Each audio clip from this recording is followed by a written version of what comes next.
necesita tener convicciones para poder enfrentar todo el ataque, toda la ola de ataque que está surgiendo y que está buscando la forma de destruir lo que es la familia. En este tiempo, más que en ningún otro tiempo de la historia humana, se ha podido verdaderamente reflejar este ataque específico, claro, rotundo, en contra de lo que Dios estableció cuando formó a la familia, cuando puso al hombre en el jardín del Edén y que le dio una mujer por compañera. Todo se está trastornando, todo se está completamente destruyendo.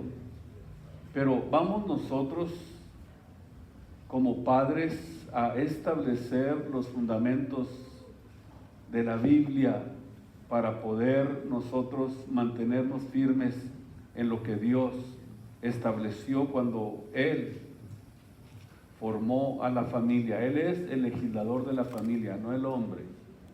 No hay que equivocarnos, no hay que equivocarnos. Pero quiero decirles que si no hay convicción en el hogar, comenzando por el padre, se pierde el diseño de Dios. Y este es el peligro que se corre. En el Salmo 32, versículos 8 y 9, dice: te haré entender y te enseñaré el camino que debes andar. Escuchen, esto es para poder establecer el parámetro que la Biblia nos enseña para entender lo que es una familia, lo que es ser un padre. Dice el versículo 9, no seas como el caballo o como el mulo sin entendimiento, porque con cabresto y con freno su boca ha de ser reprimida para que no lleguen a ti. Es decir, que para poder domesticar o darles el rumbo a los animales se necesita el dolor del cabresto o el dolor que sufren cuando les ponen aquí en el hocico, les ponen el freno para poder guiarlos. Y a veces yo creo que sí, efectivamente, el dolor puede ser un factor que a veces nos hace solamente aprender para poder ser verdaderamente padres con convicciones. A veces el dolor es lo único que nos hace entender. ¿Qué es convicción? Es un principio bíblico que debo proponerme a seguir a cualquier costo. Eso es convicción. Si Dios estableció la familia, nosotros como padres tenemos que buscar la forma de proponernos a seguir a cualquier costo lo que Dios estableció. Si pasa el tiempo, si pasan los años y años, y sigues en tu vida sin convicciones, quiero decirte que tu vida no tiene ningún fundamento. Tu casa nunca va a tener el rumbo que Dios quiere darle, aún ni tu propia vida como padre. Y van a pasar los años y vas a llegar quizás a los 70, 80 años y tus hijos van a acabar burlándose de ti. Aún tu esposa va a terminar diciendo que eres una persona sin convicciones. Por eso es importante lo que nosotros estamos aprendiendo de la Biblia. Yo sé que a veces es difícil de tener esa percepción de lo que la Biblia enseña, como que a veces se nos hacen hasta mandamientos como si fueran mandamientos absurdos los que Dios nos da. Pero tienen sentido porque vienen de parte del legislador de la familia, nuestro Señor Jesucristo. Esta porción que leímos en 2 de Timoteo 3, 16 y 17 es precisamente, pudiéramos decir, la base para poder nosotros formar el carácter de un hombre de Dios. Tener la convicción de que la Biblia es la palabra de Dios y que es una palabra, pudiéramos decir, inefable, perfecta, correcta, inequivocable. Y que es siempre la Biblia la autoridad final sobre cualquier ideología. No sé si me puedo explicar. Es la autoridad superior a las ideologías o a los pensamientos del hombre. Que el hombre quiere legislar el matrimonio, pues quiero que sepas que la Biblia es la autoridad final. Esto es importantísimo que ustedes y yo como padres de familia, como sociedad, tenemos que entender. La autoridad final la tiene la palabra de Dios. La Biblia es incuestionable. No existe de ninguna forma la idea de decir a lo mejor se equivocó. No, es la autoridad final. Está sobre cualquier ideología que el hombre se invente. Es decir, la que tiene la última palabra en nuestras vidas, porque es capaz de enseñar, de redarguir, de corregir, de instituir. ¿Qué es lo que Dios hace? Instituyó todo lo que tiene que ver con la familia desde el principio. Para que el hombre de Dios, fíjense cómo termina diciendo el apóstol, para que el hombre de Dios sea perfecto, enteramente instruido y preparado para toda buena obra.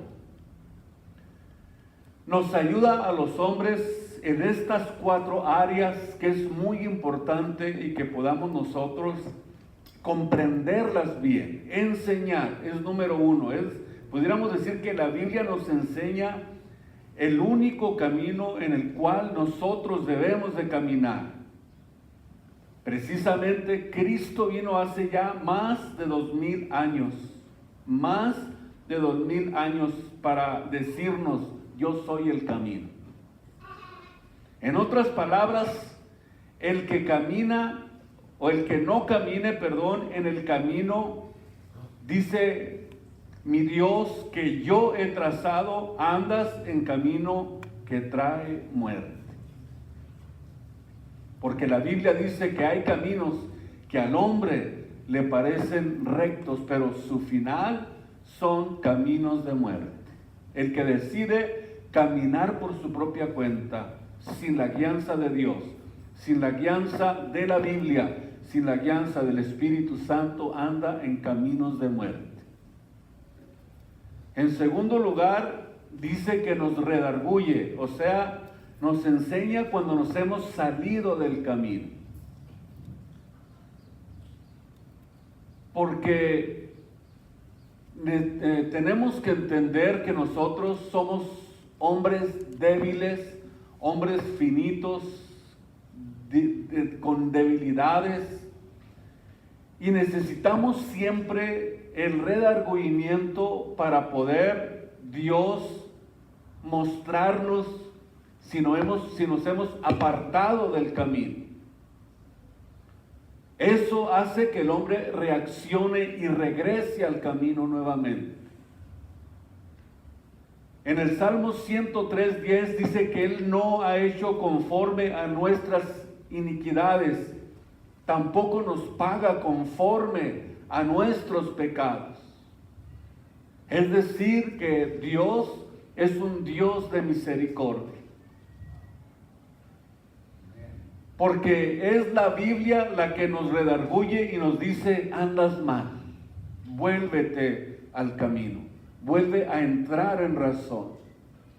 ¿Cuántas veces Dios habla al hombre para que regrese al camino? Vuélvete, te desviaste. Pero muchas de las veces el hombre no hace caso al llamado de Dios. En tercer lugar, dice el apóstol Pablo que nos corrige, o sea, nos enseña a cómo regresar el camino. Cómo lograr regresar al camino de la bendición, al camino de la esperanza, al camino nuevo y vivo que Él nos marcó por su sangre. Mientras vayamos por el camino correcto, yo estoy seguro que Dios va a honrar todo lo que nosotros hagamos. Va a honrar nuestro matrimonio, va a honrar a nuestra familia, va a bendecir a nuestros hijos. Pero necesitamos ser padres con convicciones. En cuarto lugar, dice que nos instruye para poder mantenernos en el camino. Vean ustedes qué interesante, nos instruye para que nosotros podamos mantenernos en el camino. En primera de Timoteo capítulo 6, versículo 3, vean lo que también Pablo le escribió a Timoteo. Si alguno enseña otra cosa y no asienta en las sanas palabras de nuestro Señor Jesucristo y a la doctrina que es conforme a la piedad, dice el apóstol, es hinchado y nada sabe.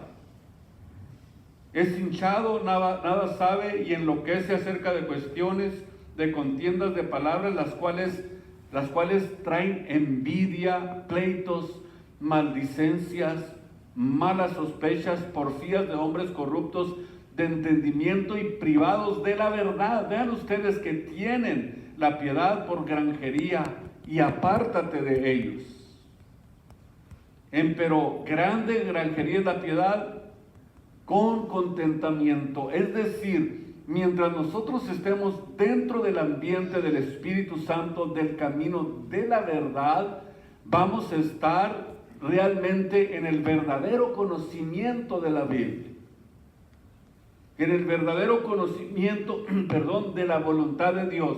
Si alguien viene con otra cosa, las convicciones que tenemos nos hacen mantenernos en lo que hemos aprendido. ¿Y qué es lo que pasa? Que más nosotros vamos a poder proteger a nuestra familia de filosofías y vanas sutilezas, que es conforme a los rudimentos del mundo, como dice el apóstol en Colosenses 2:8. Lo vamos a proteger. Por eso tenemos que entender que no puede entrar el engaño. Por eso, cuando nosotros encontramos que las filosofías y vanas sutilezas de los hombres quieren entrar a nuestro hogar, nosotros tenemos la verdad y la verdad nos protege de todo ese tipo de ideologías, de filosofías y todo eso que va en contra de la verdad. Filósofo es el que tiene un concepto de la vida. Por ejemplo, el que dice, yo no creo en la Biblia porque yo nada más creo en lo que veo. Eso es una filosofía. Y nosotros no caminamos así. Nosotros, ¿qué hacemos? Caminamos por fe. Y esa es la diferencia que existe. El que dice, yo no creo en Dios, de seguro su papá era un ateo. Es muy posible. O alguien que sembró ese tipo de semillas de destrucción, a lo mejor sin que se diera cuenta. Mirad bien que nadie os engañe. Es la palabra clave para poder mantener las convicciones con este tipo de ideologías. En segundo lugar, el propósito principal de mi vida y mi principal razón por la cual vivo es buscar y conocer a Dios. Esta debe de ser la principal convicción como padres. Mi prioridad que yo tengo es ir a trabajar, claro, cumplir con mis obligaciones, pero lo más primordial del propósito es conocer a Dios. O sea, eso es la meta que más se debe perseguir. ¿Por qué? Porque dice el Salmo 23 que si nosotros primero formamos una vida de convicción espiritual, todo lo demás Dios te lo va a ir añadiendo. Va a ir añadiendo una carrera para tus hijos, va a ir haciendo que tu hijo crezca en el camino correcto. En otras palabras, toda esta preparación los prepara para que triunfen en la vida. Y esto es teniendo a nuestro Señor en tu vida, teniéndolo en tu hogar, en tus hijos. La Biblia dice, nunca te dejaré ni te desampararé. Amén. Es la promesa de Dios. Gracias, Dios. O sea que nosotros realmente el propósito más básico, más principal por lo que fuimos creados fue para conocer a Dios. Fuimos creados para buscar el rostro de Dios. Fuimos creados para encontrar en Dios nuestra satisfacción. Porque por más exitoso que seas en la vida, si Cristo no está en tu vida, no estás realmente satisfecho. Si así fuera, ¿por qué hay hombres tan populares que hasta se suicidan? Si tienen el éxito, si son famosos, si tienen dinero, ¿por qué se suicidan? Porque les hace falta tener la satisfacción y las convicciones del conocimiento de un Dios que crió los cielos y la tierra, que es la principal convicción que nos sostiene para poder ser exitosos en todo lo que hagamos. Por eso Dios le dijo claramente a Josué, cuando lo hagas, entonces yo voy a prosperar tu camino y todo te saldrá bien. Y todo lo que toques será bendecido de Dios.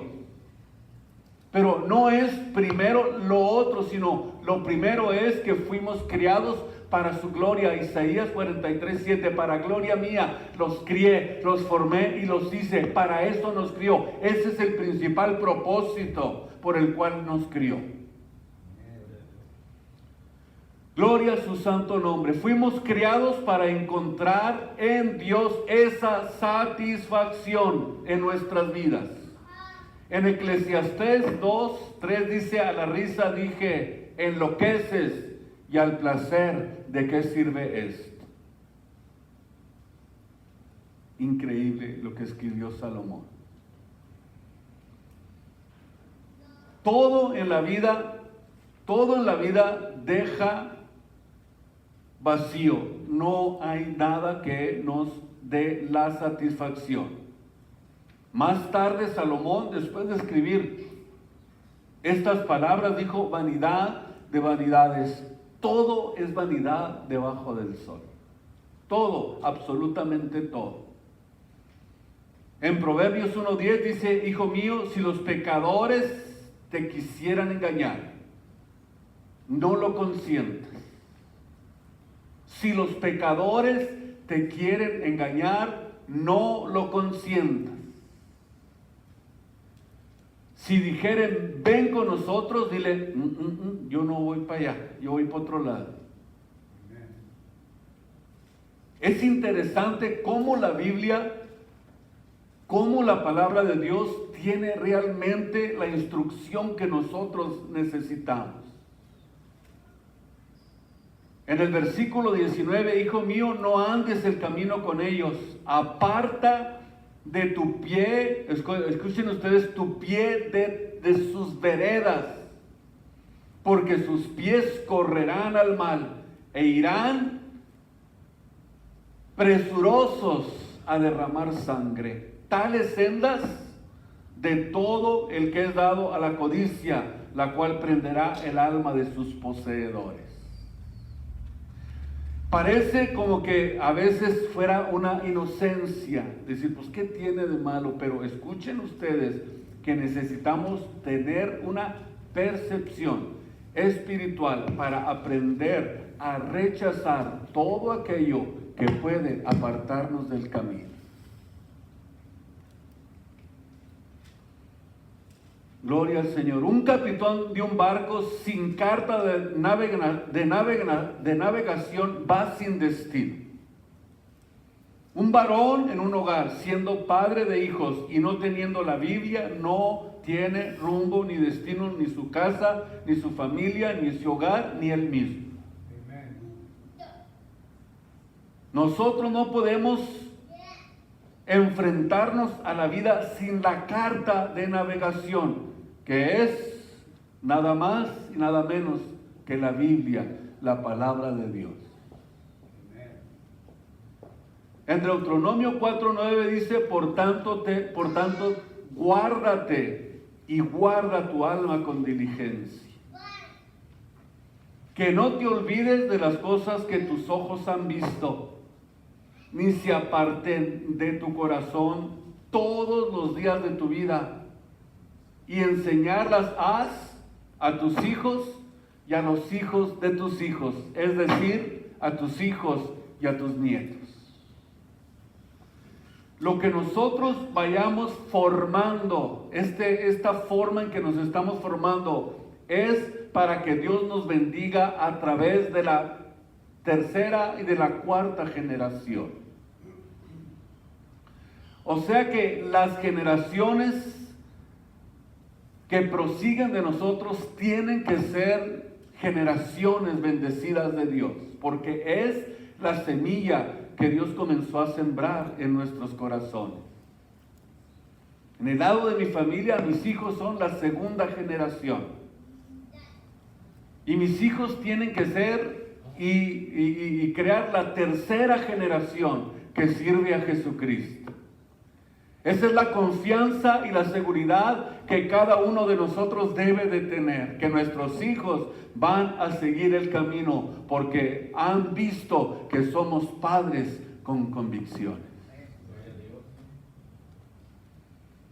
Lo que te prepara en la vida para triunfar es teniendo en la vida o en nuestra vida a nuestro Señor Jesucristo, porque Él prometió que nunca nos dejaría ni nos desampararía, que Él estaría con nosotros todos los días hasta el fin del mundo.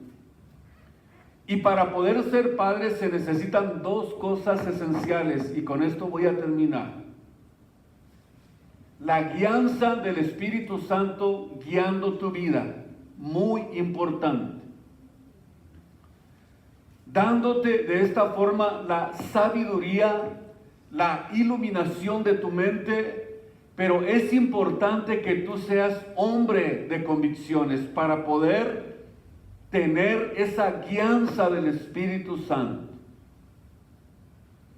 Mientras tú no creas que la Biblia es la palabra de Dios, mientras tú no la leas a diario, mientras no la compartas a tus hijos, no tienes convicciones. Esto es valiosísimo para nuestra familia. Es decir, las convicciones cristianas no existen. A lo mejor lo puedes decir de la boca para afuera. Podrás decir, creo en la Biblia, soy cristiano, pero no estás viviendo, no estás aplicándolo a tu vida, lo que Dios te demanda. Por eso, todo padre de familia, dejaremos impresos en los corazones de nuestros hijos el ejemplo y nuestras convicciones. Y yo estoy seguro que tarde o temprano nuestros hijos dirán, mi padre era así, así y así. Depende de lo que esté sembrando en sus corazones. Tenemos que aprender a tener una vida transparente. Es importante predicarles el Evangelio a nuestros hijos. Es absolutamente importante. Y la pregunta, ¿es suficiente? No, no es suficiente. No basta con predicarles a nuestros hijos, leerles la Biblia a tus hijos, necesitamos al mismo tiempo que nuestros hijos vean en nuestras vidas lo que realmente estamos predicando.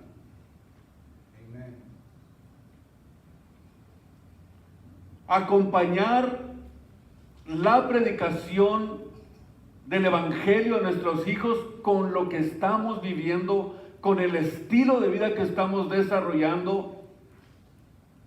Porque ¿cómo le vamos a decir, no sigas el mal camino, si el peor ejemplo lo tiene el papi?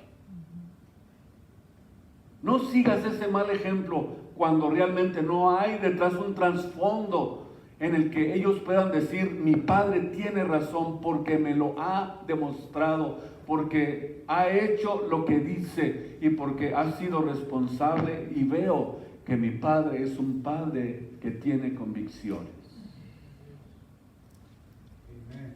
Con todo y eso, nosotros, dice la Biblia, no debemos de juzgar a nuestros padres. Tampoco Dios te dijo que eras juez. Ora por él, pídele a Dios que le ayude, porque escúchame, Dios es un Dios de misericordias, de nuevas oportunidades. Es un Dios que levanta al caído, es un Dios que perdona nuestras iniquidades, es un Dios perdonador.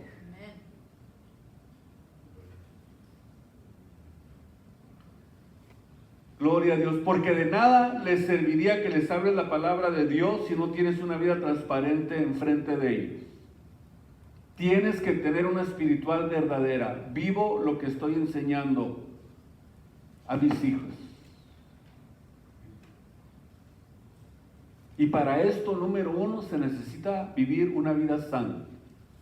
Una vida santa significa una vida separada del pecado.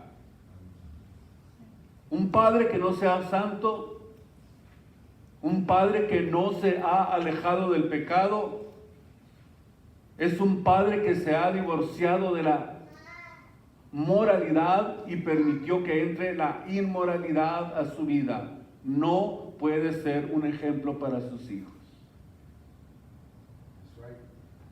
El padre es el responsable de que en el hogar haya santidad. Tenemos que vigilar bien nuestras fortalezas, las torres de nuestros hogares.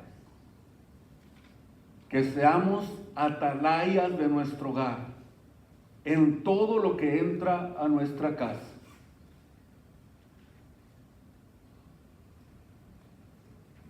Pero ya para el hermano, es Día del Padre, van a decir algunos. Pero yo creo que esto es muy servicial, muy instructivo para nosotros. Vamos a ser las atalayas de nuestro hogar. Porque cuando nosotros somos santos y mantenemos la santidad en la casa, dice el Salmo 34:7, que el ángel del Señor acampa alrededor de nuestros hogares y nos defiende. Donde hay santidad, la santidad es la mejor protección contra Satanás. No nos hemos equivocado. Pidámosle perdón a Dios, pidámosle perdón a nuestros hijos. Vamos a hacer algo nuevo para poder seguir hacia adelante. Y vamos a permitir que una influencia positiva comience a obrar sobre nuestros hijos. Los hijos necesitan oír de nosotros sus logros. Nuestros hijos necesitan oír de nosotros lo que ellos están haciendo, que les echemos porras para que sigan adelante y decirles, da un buen testimonio, hijo, da un buen testimonio, hija, haz la obra de Dios y Dios te va a honrar, y todo lo que hagas en la vida, Dios lo va a bendecir y va a ser prosperado. Así que en esta preciosa y gloriosa mañana, quiero decirles feliz Día del Padre a cada uno de ustedes, mis amados del Señor. Ahí donde están, te damos gracias.